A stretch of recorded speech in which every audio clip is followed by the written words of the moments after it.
मित्रों नमस्कार। इस कार्यक्रम में आप सभी का स्वागत है। मैं हूं व्यास जी। आज मैं एक ऐसी घटना के बारे में चर्चा करने जा रहा हूं जिसको सुनने के बाद मन व्यथित हो जाता है। खास करके उन लोगों का मन तो और भी व्यथित होता है जो गार्जियंस हैं और अपने बच्चों को बहुत ही साथ के साथ, बहुत ही सपनों के साथ कोचिंग संस्थानों में भेजा करते हैं। और उन बच्चों के लिए भी बहुत खास घटना है जिनकी आंखों में सपने पलते हैं आगे बढ़ने के, और उसके लिए कोचिंग को एक बहुत ही महत्वपूर्ण माध्यम के रूप में वो देखते हैं। ओल्ड राजेंद्र नगर एक जगह है दिल्ली में जहाँ 3-4 दिनों पहले राउज स्टडी सर्किल, जो आईएएस स्टडी सर्किल के नाम से विख्यात है, बहुत मशहूर संस्था मानी जाती रही है, बहुत पहले से चलती है। वहाँ पे एक बेसमेंट में उसकी लाइब्रेरी थी, और उस लाइब्रेरी में जो विद्यार्थी हैं जो कोचिंग में इनरोल्ड हुए हैं वे उस लाइब्रेरी में पढ़ रहे थे। तेज़ बारिश हुई और ज्ञात हुआ कि कुछ पाइप वगैरह फटा और उसका पानी उस बेसमेंट में भर गया, और ऐसा भरा कि 3 बच्चे डूब करके मर गए। अपने सपनों के साथ मर गए, अपने अभिभावकों के सपनों के साथ मर गए, और वे एक ऐसी कहानी छोड़ गए जिस कहानी को जो भी सुनता है निश्चित तौर से उसे सोचने के लिए मजबूर होना पड़ता है कि आखिर ये हो क्या रहा है।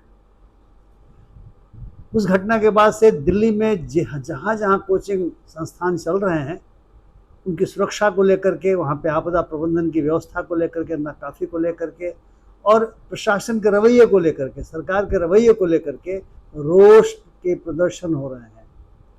जो कोचिंग संस्थानों में जो विद्यार्थी हैं, जो आईएएस, आईपीएस और तमाम केंद्रीय सेवाओं में जाने का सपना संजो के वहाँ गए हैं और सड़कों पर आए हुए हैं और वे प्रदर्शन कर रहे हैं। मित्रों, ये पहली घटना नहीं है।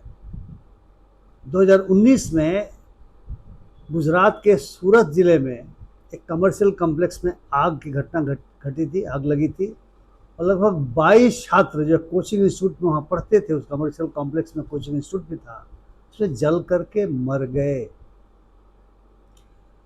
अभी स्थिति यह है कि पूरे देश भर में कोचिंग संस्थानों की बाढ़ आ गई है। अगर हम कहें तो कोई आश्चर्यजनक मामला नहीं है।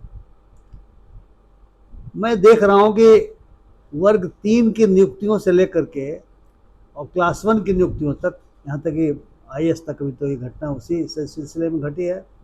बिना कोचिंग के काम नहीं चल पा रहा है लोगों का। प्रवेश परीक्षाओं के लिए भी कोचिंग हो रही है, चाहे एमबीबीएस हो, चाहे इंजीनियरिंग हो, चाहे जो भी हो। बैंकों के लिए, असिस्टेंट बनने के लिए तमाम जगहों पे कोचिंग कुकुरमुत्ते की तरह से उग आए हैं, और ये बहुत ही लाभकारी व्यवसाय बन गया है। हालांकि ये सोचना चाहिए कि ये सब क्यों हो रहा है, क्यों ये कोचिंग के संस्थान इतने खुल गए हैं। कोटा का तो हम जानते हैं कि उदाहरण हमारे सामने है, जहाँ पे विद्यार्थीगण अलग से कहीं अपनी पढ़ाई नहीं करते, वहीं पे वो इंटरमीडिएट तक की पढ़ाई भी करते हैं, और आईआईटी में आने के लिए उनको कोचिंग भी दी जाती है। कितने बच्चों ने आत्महत्याएं कर ली, कितना उनको प्रेशर रहता है, ये भी हम समय समय पर देखते आ रहे हैं। अब इसका कारण मुझे लगता है कि शायद यह होगा कि जो उच्च सेवाओं में जाने के इच्छुक विद्यार्थी हैं, तो बेरोजगारी भी है, तो उन्हें कहीं ना कहीं तो नौकरी चाहिए, और नौकरी के लिए कंपटीशन से मेरिट है, उसके लिए भी चाहिए। लेकिन उच्च सेवाओं में विद्यार्थी जाना चाहते हैं। शायद विश्वविद्यालयों में जो पढ़ाई होती है, जो व्यवस्थाएं हैं, वो ऐसी नहीं है कि वे विश्वविद्यालयों में पढ़ते हुए इन कॉम्पिटिशन्स की तैयारी कर सकें। मेरा अपना अनुभव है, हमने तो विश्वविद्यालय में पढ़ते हुए तैयारी की, लाइब्रेरी में बैठ के तैयारी करना हुआ वहाँ की, अपने स्तर से तैयारी की, जो किताबें मेरे पास नहीं भी थी दूसरों से ले करके भी तैयारी की। कोचिंग संस्थानों में नहीं गए क्योंकि उतनी राशि नहीं थी, उतना पैसा नहीं था, मैं पिताजी को इतना परेशान नहीं करना चाहता था, और मैं अकेला नहीं था, मेरे हॉस्टल में तमाम ऐसे विद्यार्थी थे, उनका सिलेक्शन हुआ। और शायद उस समय कोचिंग का जो कल्चर है इस तरीके से नहीं हुआ था।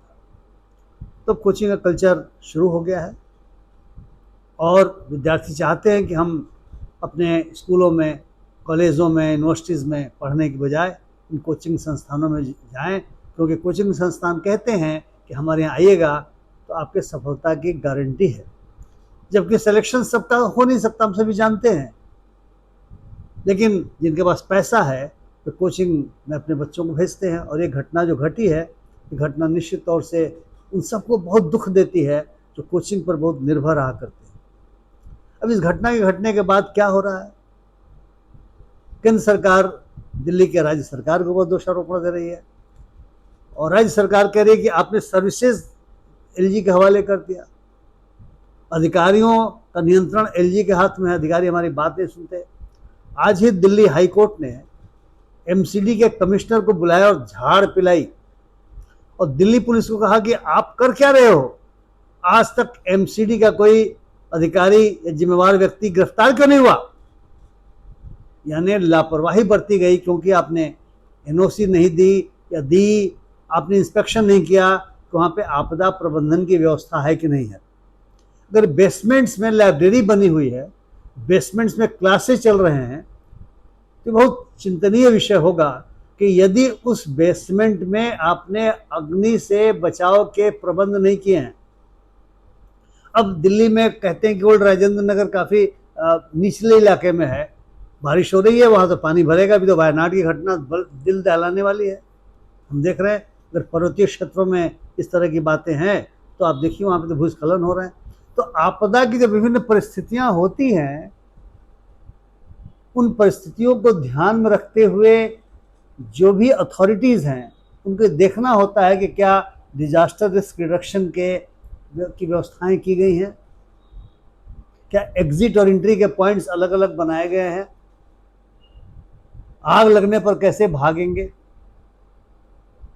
रिस्क रिडक्शन का मतलब ये हुआ कि किन किन आपदाओं के आने की वहाँ संभावना हो सकती है, ये तो देखना पड़ेगा, उनको आइडेंटिफाई करना पड़ेगा और उसके हिसाब से उनका जो रिस्क है और जो वल्नरेबिलिटी है, जो उसमें रहते हैं, जो छात्र रहते हैं, उनकी वल्नरेबिलिटी को देखते हुए क्या उपाय हो सकते हैं उस रिस्क को कम करने के, मिटिगेट करने के, ये तो करने होंगे। ऐसा प्रतीत हो रहा है कि कौन जवाबदेह है, कौन जवाबदेह नहीं है, इसमें मामला उलझा हुआ है। और अब जैसा कि हमेशा होता है कि जब घटना घट गई तो तमाम सीलिंग्स हो रही हैं, सील किया जा रहा है। बहुत सारे मशहूर जो कोचिंग चलाने वाले लोग हैं उनके संस्थानों पर सील किया जा रहा है। और मध्य प्रदेश में, बिहार में, उत्तर प्रदेश में, तमाम जगहों पे जहाँ पे कोचिंग संस्थान खूब चल रहे हैं वहाँ पे जांच हो रही है। अब जांच हो रही है जगने के बाद, खैर कोई बात, सोने के बाद मतलब घटना घटने के बाद कोई बात नहीं। अब जगह हैं, अब सुनिश्चित कीजिए कि आग नहीं लगे।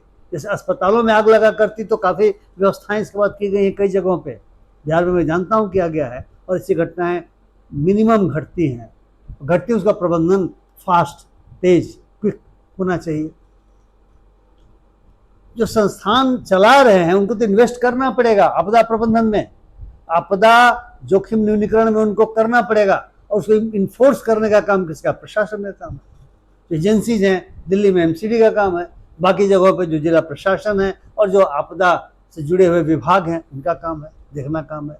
और नहीं देखते हैं तो राजकोट में 22 लोग, सूरत में 22 बच्चे मर गए, राजकोट में तो गेमिंग जोन में पता नहीं 33 लोगों के मरने की बात आ रही है। और तमाम जगहों पे घटनाएं घटती हैं और ओल्ड राजेंद्र नगर में ऐसा हो गया। तो 3 मरे हैं बच्चे, उसमें से एक केरल के हैं, एक बिहार की बच्ची है और एक उत्तर प्रदेश की बच्ची है। उनके घर के गार्जियंस पर क्या गुजर रही होगी इसको सोचा जा सकता है। संसद में भी सवाल उठा और एज यूजुअल एक दूसरे पर फेंका फेंकी होने लगी और हुआ कि अच्छा अब देखते हैं किसकी गलती है, नहीं गलती है, और हाईकोर्ट में मामले में आ गया। तो मुझे लगता है मित्रों कि अगर इस तरह के जो व्यावसायिक केंद्र बन गए हैं कोचिंग संस्थान, अगर आपदा प्रबंधन के दृष्टिकोण से, आपदा जोखिम न्यूनीकरण के दृष्टिकोण से यदि उनको नहीं देखा जाएगा, जरूरत पड़े तो कानून बनाना चाहिए। और डिजास्टर मैनेजमेंट एक्ट बना हुआ है, अगर थ्रेटेंड डिजास्टर की सिचुएशन है तो बिल्कुल आदेश देने का अधिकार है आपको क्या करना चाहिए। ये जो फायर का जो एक्ट बना हुआ है उसमें अधिकार है बना हुआ। वो जो बिल्डिंग्स बनते हैं, उन बिल्डिंग बायलॉज का प्रावधान अगर जो पालन नहीं करता है, अब देखा कि दिल्ली में कुछ कोचिंग संस्थानों पर बुलडोजर चल रहे हैं, अभी तो बुलडोजर कल्चर भी कई प्रदेशों में काफ़ी ज़्यादा चलता है, तो इस समय बुलडोजर चल रहे हैं। अरे अगर बिल्डिंग बाइलाज का उल्लंघन करके इस तरह के सेंटर चलाए जाते हैं तो समय रहते ही होना चाहिए, हमेशा होते रहना चाहिए। अब पता चला कि 1 महीने पहले किसी विद्यार्थी ने इस बात की शिकायत की थी कि इस बेसमेंट में या अन्य जो बेसमेंट वहाँ पे काफ़ी ज़्यादा है जहाँ पे व्यावसायिक गतिविधियाँ चल रही हैं, वहाँ पर आपदा प्रबंधन के माकूल इंतजामात नहीं हैं। लेकिन जो पदाधिकारीगण हैं, जैसा कि लेटर आता है उसमें बैठ जाते। अब घटना घटी है तो देखा जाएगा कि किसकी जवाबदेही है। और ज्ञात होता है कि 4 दिन पहले भी किसी विद्यार्थी ने ऐसा दिया था, अखबारों के माध्यम से चीज़ें आ रही हैं। तो मित्रों, मैं कहना ही चाहता था कि अब आप कोचिंग व्यवसाय को रोक भी नहीं सकते, क्योंकि जो अभिलाषाएं हैं, बेरोजगारी इतनी ज़्यादा है कि किसी भी तरीके से सरकारी सेवा में या बैंकों की सेवा में चले जाने के लिए विद्यार्थी परेशान है। यहाँ तो हर विषय का कोचिंग होता है, क्योंकि हमारे जो शिक्षण संस्थान हैं शायद वे मतलब पूरा नहीं कर पा रहे हैं जो विद्यार्थियों की आवश्यकता है, वो एम्प्लॉयबिलिटी को नहीं बढ़ा पा रहे हैं। जैसे कोचिंग इंस्टीट्यूट फैल रहे हैं तो फैलते रहेंगे, लेकिन कम से कम आपदा जोखिम न्यूनीकरण के दृष्टिकोण से, आपदा प्रबंधन के दृष्टिकोण से उसको देखना चाहिए कि क्या व्यवस्थाएं जरूरी हैं। अगर व्यवस्थाएं नहीं हैं तो आप आदेश दे करके सुनिश्चित कराइए, और अगर सुनिश्चित जो नहीं करता है उस पर कार्रवाई कीजिए। और इसके लिए डिजास्टर मैनेजमेंट एक्ट प्रावधान बना हुआ है, अलग से कानून बना सके तो बनाइए, और नहीं बना सके तो इसके तहत आप कार्रवाई करें। यहाँ तक कि जो कई इंस्टीट्यूट्स में तो हम देखते हैं कि जो बच्चों के रहने की व्यवस्था होती है, पटना के बारे में जानता हूँ कि एक एक छोटे छोटे कमरों में लोगों ने किराए पर लगा रखे हैं इन इंस्टीट्यूट्स के बच्चियों के लिए या बच्चों के लिए, और 4-4, 5-5, 6-6, 7-7, 8-8 बाथरूम का प्रबंध नहीं है, पीने के पानी का पर्याप्त प्रबंध नहीं है। तो इनको तो रेगुलेट करना पड़ेगा, क्योंकि अगर उनकी जीवन स्थितियां भी बढ़िया नहीं होंगी तो एक तरह का डिजास्टर ही है। The disaster is waiting to happen, so why we should wait for the disaster to happen. इसलिए मैं समझता हूँ कि डिजास्टर रिस्क रिडक्शन के लिए, डिजास्टर मैनेजमेंट के लिए पहले से ही व्यवस्थाएं करनी चाहिए, और समय समय पर उनका इन्फोर्समेंट करते रहना चाहिए, उसका निरीक्षण होते रहना चाहिए, ताकि इस तरह की घटनाएं न घटें। मित्रों, आप क्या सोचते हैं? आप ज़रूर हमें इससे अवगत कराएंगे। आपके आसपास भी हो सकता है बहुत सारे कोचिंग इंस्टीट्यूट्स हो, आप भी शायद उनको जा कर के देखना चाहेंगे कि इसमें व्यवस्थाएं हैं कि नहीं, और प्रशासन को सूचित भी करना चाहेंगे।